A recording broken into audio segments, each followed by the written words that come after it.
Alam mo ba ang tunay na kahulugan ng pagiging guro? Hindi lang ito tungkol sa pagtuturo ng mga aralin. Hindi lang ito tungkol sa pagpapasa ng mga estudyante. May isang guro na nagdadala ng sarili niyang chalk at papel sa klase. Bakit? Hindi lahat kaya magsakripisyo ng sarili nilang gamit.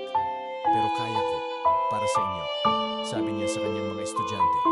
Sa mundong puno ng pagsubok, may mga taong handang magbigay ng higit pa sa kanilang tungkulin. Hindi sila nagrereklamo, hindi sila sumusuko. Patuloy silang lumalaban para sa kinabukasan ng kanilang mga estudyante. Ito ang tunay na diwa ng pagiging guro, ang walang sawang pagmamahal at dedikasyon sa mga mag-aaral. Hindi importante kung gaano kahirap ang sitwasyon, mahalaga ay ang magkaroon ng pag-asa at determinasyon ng patuloy. Salamat sa ating mga guro. Kayo ang tunay na bayani ng mundo. Kung na-inspire ka sa kwentong ito, i-like at i-share mo ang video nito.